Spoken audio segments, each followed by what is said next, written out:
안녕하세요. 현쌤의 어른학교 현쌤입니다. 벌써 2020년 1월이 지나가고 2월이 왔네요.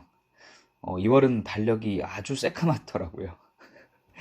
우리 모두 힘내서 2월 잘 보내고 봄을 맞이해 보도록 합시다.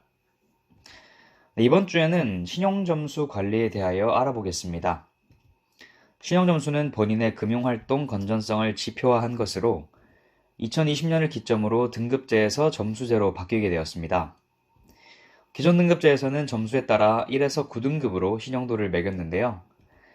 점수 1점 차이로 등급이 갈리게 되면서 불이익을 당하는 경우도 많이 있었고, 특히 사회초년생은 과거 금융 이력이 없는 경우가 대다수라 시작이 보통 6등급이어서 금융생활에 불편함이 많았습니다. 이제 등급제가 폐지되고 점수제로 세밀화되면서 본인 신용점수 관리의 필요성이 더 커지게 되었습니다. 시작하기에 앞서 근본적인 질문, 신용점수는 왜 중요한가요? 라고 물어볼 수 있습니다. 아마 아직 금융생활을 본격적으로 시작하지 않으신 분들이 많이들 궁금해 하실 수 있는데요. 본인이 금수저거나 로또에 당첨되어서 일확천금이 생긴 경우가 아니라면 보통 레버리지를 일으켜 투자를 진행하셔야 합니다. 그때 가진 게 아무것도 없는 직장인의 유일한 레버리지 수단은 신용이며, 신용이 좋으셔야 한도가 높게 잡히고 금리도 보다 저렴하게 책정될 수 있기 때문에 관리를 잘 하셔야 하는 겁니다. 특히 신용점수는 떨어질 때는 확 떨어지는 반면 올리는 데는 엄청난 노력과 시간이 필요하기 때문에 더욱 주의 깊게 관리하셔야 합니다.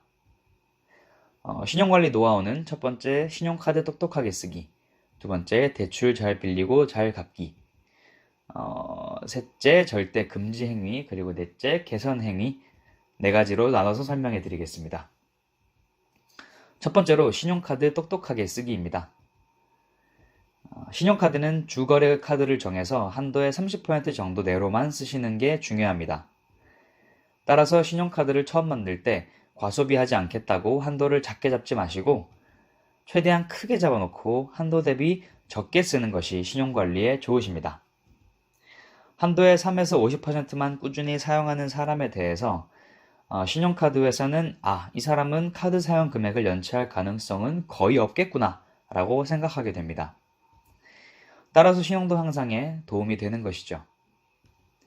특히 나중에 부동산 투자를 하시게 되면 세금 낼 일이 많은데 세금 납부는 신용카드 무이자 할부를 최대한 길게 까시는 것이 좋고 세금이 아닌 다른 소비 부분은 무이자 할부보다는 일시불을 적극 쓰시기 바랍니다. 보통은 일시불을 많이 쓰시는 게 신용도 관리에는 좋습니다.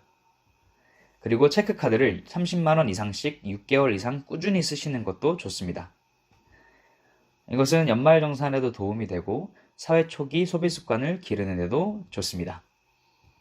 일반적으로 체크카드로 먼저 30만원 이상 쓰시고 신용카드는 세금 등 납부 시 또는 목돈 들어갈 일이 있을 때 쓰시는 것이 좋습니다. 이에 다음 편에는 특별히 활용도가 높은 체크카드를 하나 소개해 드리도록 하겠습니다. 다음으로는 대출 잘 빌리고 잘 갚기입니다. 대출에는 대표적으로 주택담보대출과 신용대출이 있는데요. 대출을 받으시고 연체 없이 잘 갚으시면 신용점수가 잘 올라갑니다. 흔히들 대출을 안 받는 게 신용에 도움이 된다고 생각하는 경우가 많은데 오히려 대출을 한도 내에서 잘 받아 투자하시고 이자 및 원금을 연체 없이 꾸준히 갚고 만기보다 일찍 갚으시면 신용점수 올리는데 큰 도움이 됩니다. 그리고 보통 마이너스 대출이나 신용대출 받으실 때 주의할 점이 있는데 대출은 되도록 한 금융기관에 몰아서 받으시는 게 좋습니다. 3개 이상의 금융기관에서 대출을 따로따로 각자 받으면 신용도가 훅 안 좋아질 수 있기 때문입니다. 이럴 경우 해당 금융기관은 고객이 갑자기 예정보다 돈이 더 필요하게 되어서 급한 대로 여러 곳에서 급전을 빌려다 쓰는 것이라고 판단하는 것이죠. 그리고 마이너스 대출의 경우 보통 전체 대출 금액의 50% 이상을 땡겨다 3개월 안에 상환하지 못하고 계속 쓰시면 신용점수가 떨어진다는 점 유의하시기 바랍니다. 세 번째로 신용점수 관리의 가장 치명적인 실수를 말씀드리겠습니다. 바로 연체입니다. 단 한 번이라도 연체가 발생하면 3년 동안 신용점수에 불이익이 있었습니다. 다행히 올해 들어 1년으로 개선되긴 했지만 최근 3년 중 2건 이내 연체 있으신 분들은 기존과 같이 3년간 연체 꼬리표가 붙습니다. 따라서 연체는 절대로 해서는 안 되는 것이라고 생각하셔야 합니다. 그리고 20년 들어서 소액 단기 연체 기준이 소폭 완화되어 연체 금액 기준이 10만 원에서 30만 원으로 금액이 늘고 연체 기간도 5일에서 10일로 일수가 늘어났습니다. 장기 연체는 50만 원에서 100만 원으로 늘었고 기간은 3개월로 동일합니다. 신용도에 조금이라도 신경을 쓰시는 분이라면 절대로 죽었다 깨어나도 카드 서비스, 카드로는 사용하시면 안 됩니다. 단 한 번 사용만으로도 신용등급을 1등급에서 4등급으로 떨궈버립니다. 이 두 가지 서비스는 전국 ATM기에서 아주 쉽게 쓸 수 있지만 절대로 하면 안 되고 적어도 내 금융생활에는 존재하지 않는 서비스로 생각하셔야 합니다. 마지막으로 신용점수 관리 생활화입니다. 토스라는 어플을 통해 평소 본인의 신용점수를 수시로 확인하시고 통신비나 건강보험 등 납부 내역을 정기적으로 제출하시면서 회당 5점 정도지만 꾸준히 신용점수를 올리시면 좋습니다. 특히 토스 어플은 자료 제출이 자동으로 이루어지기 때문에 편리하게 클릭 몇 번만으로 본인의 신용점수 향상을 보실 수 있습니다. 이것으로 신용점수 관리에 대하여 알아보았는데요.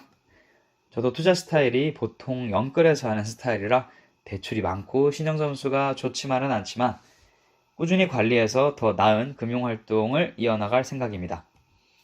구독자, 시청자 여러분들도 신용도 관리 잘 하셔서 건강하고 적절한 금융생활, 투자생활 하시기를 바라겠습니다.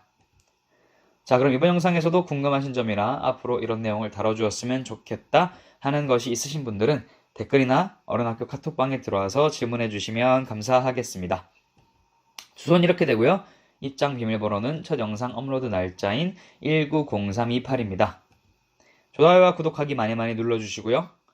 그럼 다음 영상에서 만나요.